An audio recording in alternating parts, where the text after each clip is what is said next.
오늘 하나님 말씀은 요한복음 2장 1절부터 11절까지입니다. 요한복음 2장 1절부터 11절까지입니다.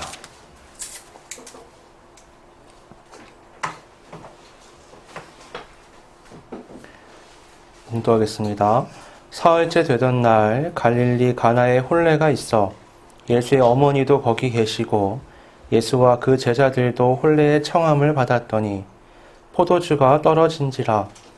예수의 어머니가 예수에게 이르되 저들에게 포도주가 없다 하니 예수께서 이르시되 여자여 나와 무슨 상관이 있나이까 내 때가 아직 이르지 아니하였나이다.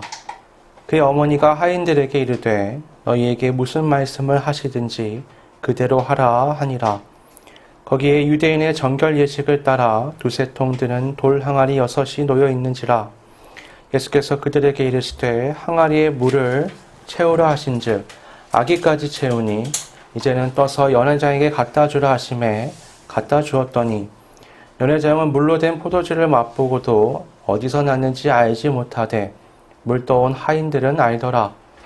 연회장이 신랑을 불러 말하되 사람마다 먼저 좋은 포도주를 내고 취한 후에 낮은 것을 내거늘 그들은 지금까지 좋은 포도주를 두었도다 하니라. 예수께서 이 첫 표적을 갈릴리 가나에서 행하여 그의 영광을 나타내심에 제자들이 그를 믿으니라. 아멘.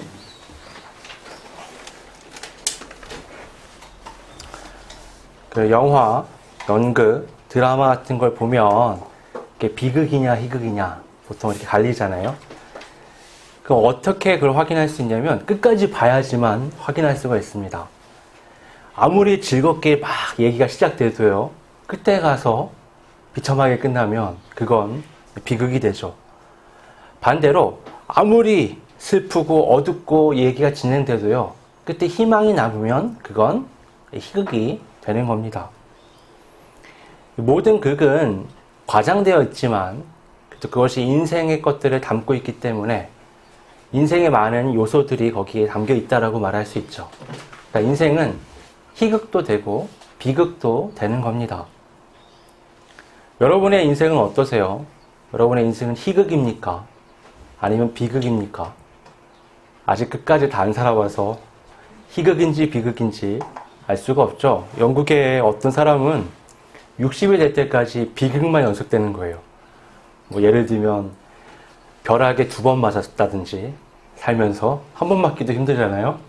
여러분 로또 당첨보다 벼락 맞는 게 더 어렵대요. 근데 이분은 2번을 맞았어요. 그래서 입원했다가 퇴원하는 날 병원 앞에서 차에 치여가지고 다시 입원을 한다든지, 하도 이 사람이 불운한 일들이 많이 일어나니까 아내가 애들을 데리고 떠났어요. 더 이상 당신의 불행을 내가 옆에서 감당할 수가 없다. 근데 이 남자가 60이 넘어가지고요, 어느 유리를 이제 제조하는 공장의 말단 직원으로 들어가게 되는데, 이 사람이요 10년 안에 그 회사의 대표가 됩니다. 그리고 우리가 아는 맨체스터 유나이티드라는 엄청난 그룹의 이사 중에 한 명이 돼요. 이 사람의 인생은 비극일까요? 아니면 희극일까요? 참 인생은 비극과 희극이 막 교차하죠. 근데 여러분, 성경적인 관점에서 본래 모든 사람의 인생은 비극입니다. 왜냐하면 모든 사람의 인생의 끝에는 죽음이 기다리고 있기 때문이죠. 제 아무리 고귀한 신분을 가지고 있어도, 놀라운 재능을 가지고 있어도, 수많은 부와 권력, 인기를 가지고 있어도 마지막에 죽음이 그 모든 걸 회방놔 버립니다. 여러분, 대단한 업적을 남겼어요. 엄청난 예술품을 남겼어요. 그래도 후대에 많은 사람이 나를 찬사를 보낸다고 해도 내가 죽고 나면 그게 무슨 소용이 있겠습니까? 그렇기 때문에 인생은 늘 비극이라고 말할 수 있는 거죠.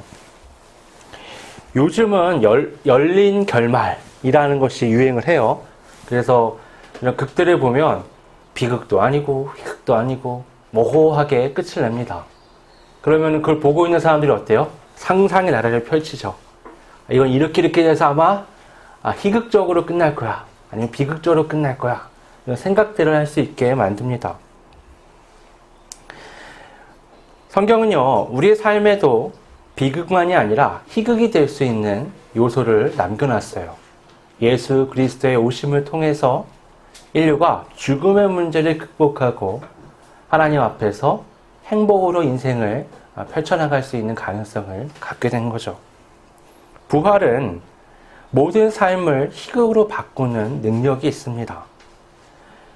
아무리 흉악한 범죄자라도, 아무리 힘든 삶을 살았더라도, 아무리 큰 병에 걸렸더라도 그 사람의 삶이 죽음으로 끝나는 게 아니라 그 이후에 다시 부활로 연결된다는 것. 이것만큼 인생에 희망을 가져다 주는 건 없습니다. 하지만 성경의 얘기가 열린 결말이라고 말씀드렸잖아요. 그런 희극적 요소가 있지만 여전히 비극적 요소가 남아있는 거죠. 그 예수 그리스도를 믿지 않는다면 그의 삶은 그냥 비극으로 남아있을 수밖에 없습니다. 여러분, 모든 작품에는요, 도입부가 굉장히 중요합니다. 그 이야기의 배경, 그 이야기의 중심 주제, 그 이야기의 전개 방식, 방향, 이런 게 어떻게 될지를 보여주는 게 이 도입부란 말이죠.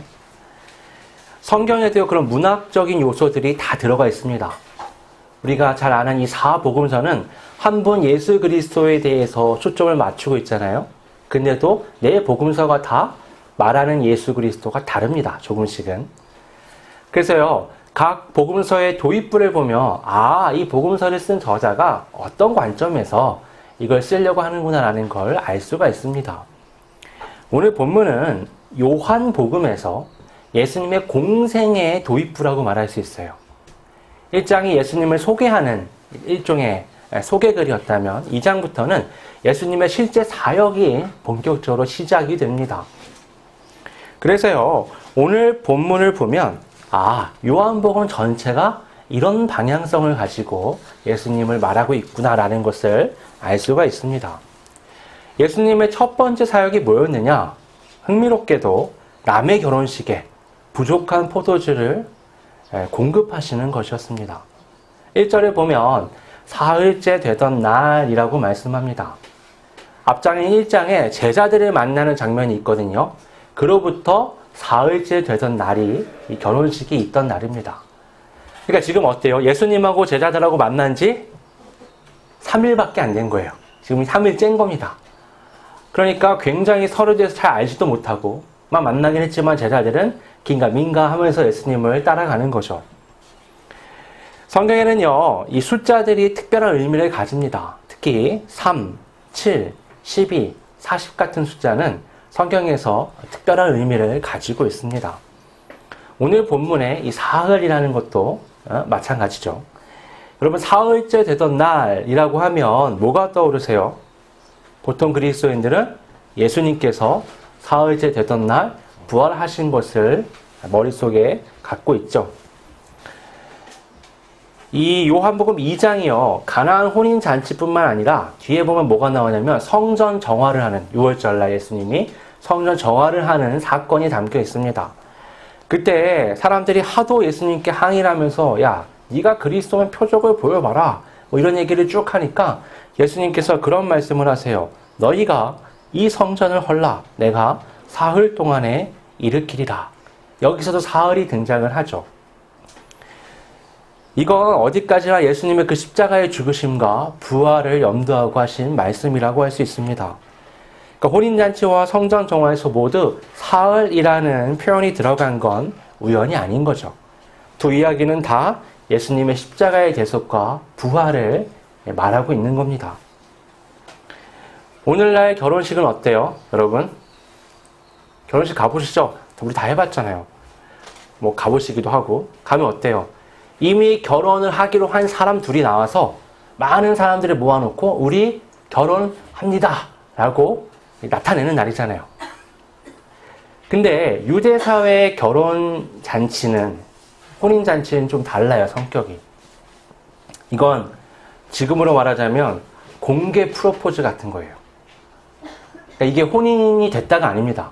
이거 어떻게 하는 거냐면은 남자가 눈여겨보다가 저 여자가 마음에 들어. 그럼 아버지한테 갑니다. 아버지, 마음에 드는 여자가 있는데 그 여자하고 얘기도 조금 했는데 제가 결혼하고 싶습니다. 돈을 좀 주십시오. 아버지가 돈을 줍니다. 이 돈 가지고 뭘 하느냐? 여자 집에 가서 일주일 동안 잔치를 해요. 그 잔치를 잘 한 다음에 마지막 날, 마지막 시간에 그 여자 앞에 잔을 딱 갖다 놓습니다. 포도주를. 자, 그럼 여자가 이걸 마신다. 그러면은 당신과 결혼할게요가 되는 거고요. 이걸 안 마신다.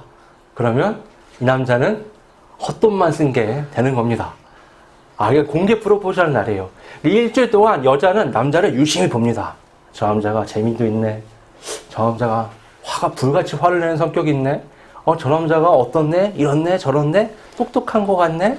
이러면서 쭉 보는 거예요. 그래서 일주일 때 되는 날 선택을 하는 거죠. 만약에 이 잔을 여자가 마셨다. 그때부터 뭐가 되냐면 정혼 관계가 되는 겁니다. 그럼 남자가 집으로 돌아가요. 그때부터 뭘 하냐? 여자를 맞아들일 준비를 남자가 하러 가는 겁니다. 그래서 집도 마련하고 처소도 잠자리도 마련하고 이 사람이 생활할 공간도 마련하고 막 마련하는 거예요. 이 기간이 보통 1년이 걸리는 겁니다. 그럼 이 1년 동안 이 둘은 어떤 관계냐? 법적으로는 부부예요. 하지만 육체적으로는 아직 부부가 아닌 겁니다. 성경에 보면 요셉과 마리아가 그런 관계였던 거예요. 정혼 관계. 그러니까 이미 마리아는 요셉이 준 잔을 마신 거죠. 하지만 요셉이 아직 그 1년 동안 준비가 끝나지 않은 상태. 그때 마리아가 성령으로 예수님을 잉태하게 된 겁니다. 그러니까 생각해 보세요. 지금 그 잔치에 포도주가 떨어진 거예요. 난리가 난 겁니다. 이게 지금 포도주가 떨어졌다. 그럼 어떻게 돼요? 잔치가 망하는 거예요.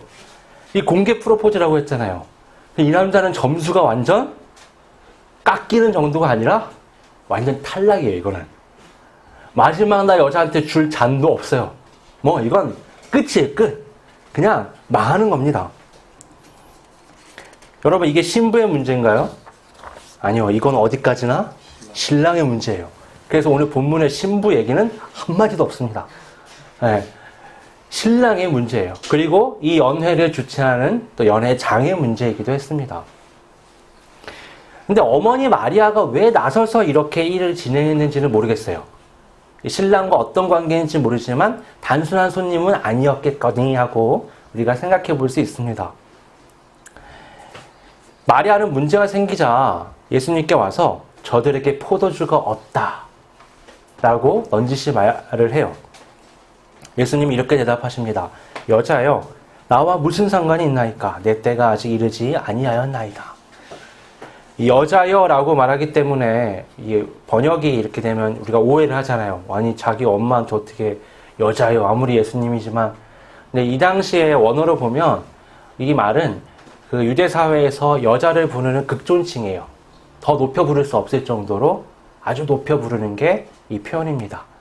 예수님은 마리아에 대해서 굉장한 공경심을 가지고 지금 표현하고 있다라고 말할 수 있어요. 그건 이해가 되는데 주목할 것은 나와 무슨 상관이 있나이까? 내 때가 이르지 아니하였나이다 라고 말씀하신 겁니다. 나와 무슨 상관이 있습니까? 이렇게 말하는 거 이해되잖아요. 그렇죠? 아니 그게 무슨 상관입니까? 근데 예수님이 나와 무슨 상관이 있습니까? 난 손님으로 왔습니다. 이렇게 얘기하시면 자연스러운데 그게 아니라 나와 무슨 상관이 있습니까? 아직 내 때가 이르지 아니했습니다. 라고 말씀하셨다는 겁니다. 두 개의 뉘앙스가 굉장히 다르잖아요. 난 손님이니까 상관없습니다. 그럼 아예 상관없는 것처럼 들리는데 내 때가 이르지 아니했기 때문에 나는 상관이 없다. 이건 뭐예요? 때가 이르렀으면 이건 상관 있는 문제가 된다는 겁니다. 예수님께서 말씀하신 때는 대체 뭐냐? 그건 십자가를 지시는 때를 가리키는 겁니다. 그날에 예수님은 보혈을 흘리심으로 우리의 죄를 대속하실 겁니다. 십자가를 목전에 두고 시간을 이제 뒤로 돌려서 예수님이 최후의 만찬 자리에서 그 제자들에게 포도주를 주십니다. 그리고는 뭐라고 말씀하시죠? 너희가 다 이것을 마시라. 이것은 죄사함을 얻게 하려고 많은 사람을 위하여 흘리는 바 나의 피, 곧 언약의 피니라 라고 말씀하십니다. 여기서도 포도주가 등장하잖아요. 예수님의 사역은요, 포도주로 시작돼서 포도주로 끝났다고 해도 과언이 아닙니다. 그만큼 포도주는 그 예수님의 십자가의 대속, 그 보혈을 상징하는 것이라고 말할 수 있습니다. 이런 맥락에서 보면 지금 오늘 본문에서 마리아에게 예수님이 내 때가 이르지 아니했다라고 하시는 말씀이 이해가 되는 거죠. 그럼에도 불구하고 마리아는 하인들에게 너희에게 무슨 말씀을 하시든지 그대로 하라 라고 말합니다. 그리고 하인들은요, 예수님께서 말씀하시는 대로 항아리에 물을 채우는데 어디까지요? 아구까지 가득 채우죠. 그리고 갖다 주라고 하시니까 바로 또 연회자에게 그것을 갖다 줍니다. 이 마리아와 하인들은요, 예수님의 말씀을 완전하게 신뢰했습니다.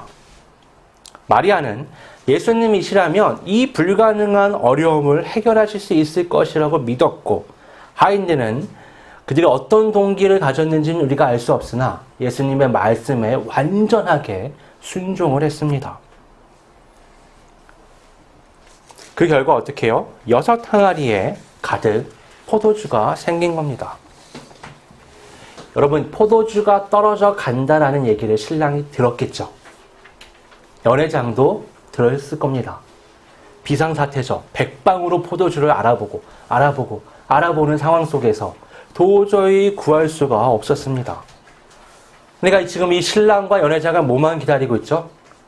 이 잔치가 망하는 것만 기다리고 있는 겁니다. 야, 저 마지막 통 반통 남았네. 4분의 1통 남았네. 야, 저거 이게 마지막 잔인데, 이런 식의 생각을 했을 거예요. 아마도 연회장은 신랑을 굉장히 혼냈을지도 모릅니다.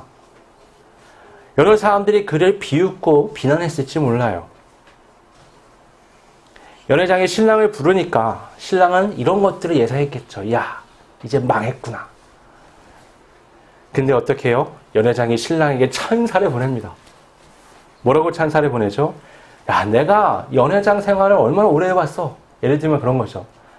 내가 다녀본 결과 보통 끝으로 갈수록 안 좋은 걸 내놓는데 당신은 최고의 포도주를 마지막까지 남겨놨다. 여러분, 일주일 동안 잔치를 하려고 그러면 돈이 얼마나 많이 들겠어요. 그러니까요, 꼼수를 부리는 겁니다. 사람들이 처음 와서 취하기 전까지는 좋은 포도주를 줘요. 그리고 취하기 시작하면 어떻게 해요? 안 좋은 포도주를 주는 거죠. 돈을 아껴야 하니까 어쩔 수 없는 거예요. 근데 예수님이 완전히 바닥나서 아무것도 없는 항아리에 채우신 그 포도주는 최상급이었던 겁니다. 두려움과 수치의 자리에서 신랑은 대신 영광을 얻게 된 거죠. 예수님께서 신랑이 해야 할 일을 지금 대신 하신 겁니다. 성경은요, 예수님을 신랑으로 자주 묘사합니다. 그리고 우리 그리스도인들을 신부로 묘사하죠. 예수님의 이적으로 이 성공적인 혼인잔치를 마친 신랑은 이제 정혼을 하고 신부를 맞이하기 위해 처소를 예비하러 집으로 갈 것입니다. 그런데 성경은 이 자리에 이제는 신랑 대신 예수님을 두고 요한복음에서는 이야기를 진행하는 겁니다. 예수님의 십자가의 대속으로 우리에게 필요한 잔을 채우셨습니다. 그것은 물이 변하여 포도주가 되는 것을 넘어서 우리의 죄를 씻어내는 놀라운 보혈이죠. 최후의 만찬 자리에서 예수님은 그 잔을 제자들에게 다 주십니다. 그리고요, 너희가 다 이것을 마시라 라고 말씀하셨습니다. 예수 그리스도를 믿는 자들은 모두 그 보혈의 잔을 동일하게 마신 겁니다. 마치 신부가 신랑의 잔을 마신 것처럼 말이죠. 예수님은 여느 신랑이 그런 것처럼 신부인 우리의 거처를 마련하기 위해 승천하셨습니다. 이 요한복음 서두가 이 말씀이잖아요. 그 최후의 만찬 자리에 가면 14장 1절부터 3절에 보면 예수님이 이렇게 말씀을 하십니다. 너희는 마음에 근심하지 말라. 하나님을 믿으니 또 나를 믿으라. 내 아버지 집에 거할 곳이 많도다. 그렇지 않으면 너희에게 일렀으리라. 내가 너희를 위하여 거처를 예비하러 가노니 가서 너희를 위하여 거처를 예비하면 내가 다시 와서 너희를 내게로 영접하여 나 있는 곳에 너희도 있게 하리라. 예수님께서 분명히 우리의 거처를 마련하러 가신다고 말씀하십니다. 더구나 뭐라고 말씀하시죠? 그곳에 거처가 많다라고 말씀을 하시죠. 오늘 본문에 예수님께서 물을 포도주로 바꾸신 이 사건에서 그 잔치에 온 사람들만 그 포도주를 맛볼 수 있었습니다. 반면에 예수님께서 흘리신 그 보혈의 잔은 오늘날까지 모든 사람들이 계속해서 마시고 있습니다. 여러분, 유대 사회의 그 결혼 문화를 통해서 볼 때 현재 우리는 어떤 상태냐? 예수님과 정혼한 상태라고 말할 수 있는 겁니다. 그리고 신랑이신 예수를 기다리는 신부의 입장인 거죠.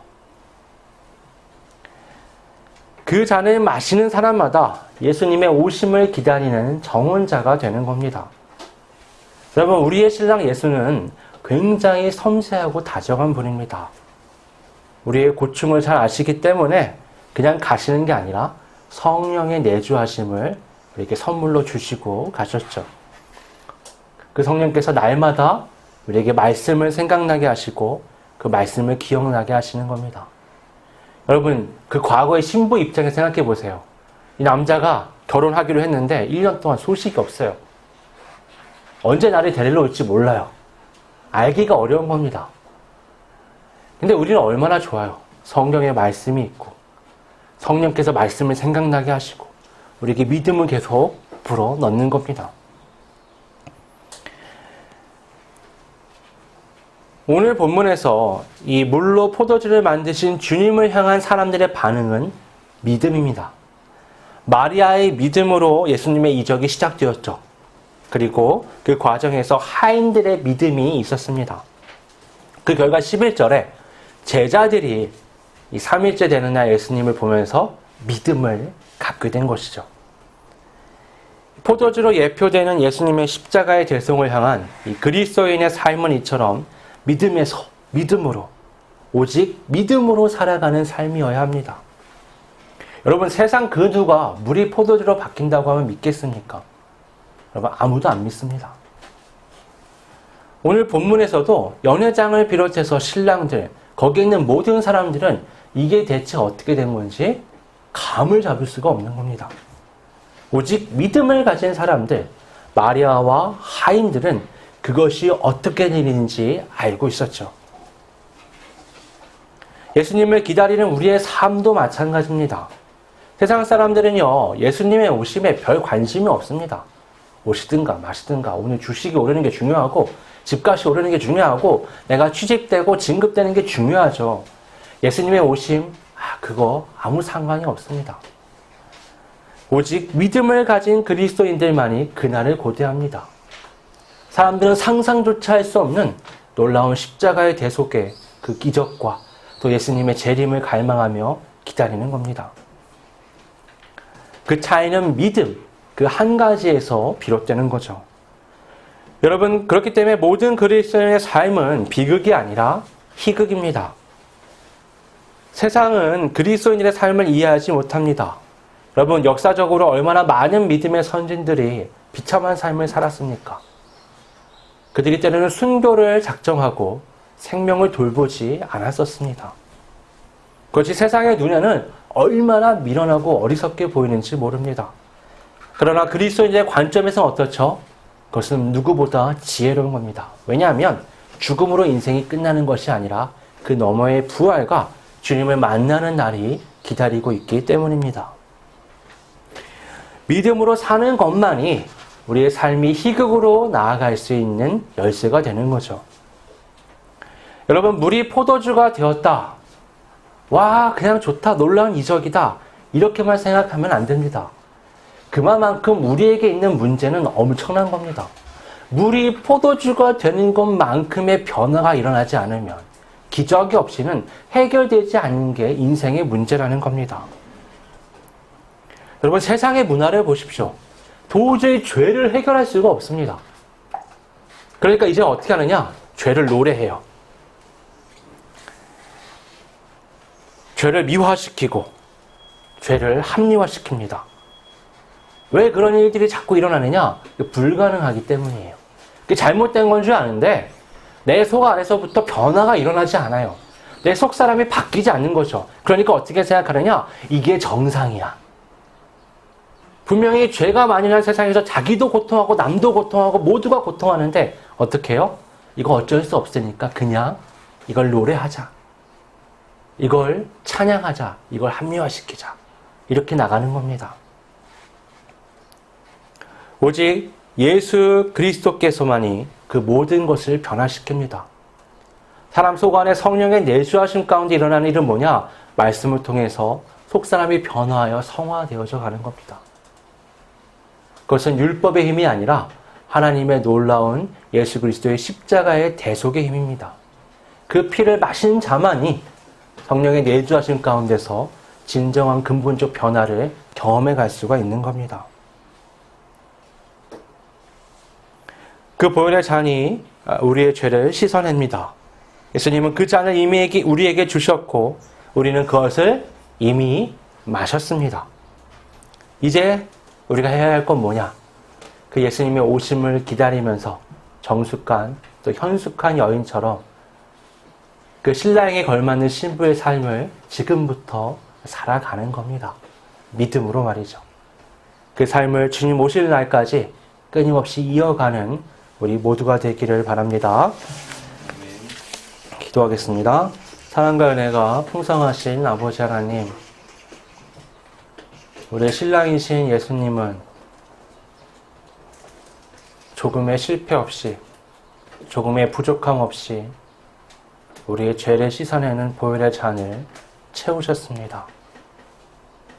우리는 그것을 이미 마셨고 이제 신랑이신 예수가 오심을 기다리며 살아가고 있습니다.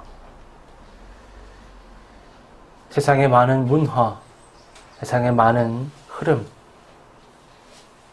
하나님 앞에서 예수 그리스도를 기다리는 삶이 간단하지 않고 쉽지 않지만 주님 주신 약속을 굳게 믿으며 또 오늘의 삶을 살아갑니다.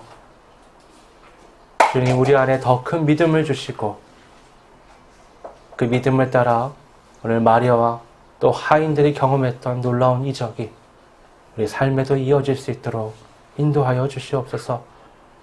우리가 기다리는 예수께서 오심을 기대하며 오늘도 그리스도인답게 주의 신부답게 온전한 삶을 살아갈 수 있도록 이끌어 주시옵소서. 거룩하신 예수님의 이름으로 기도드립니다. 아멘.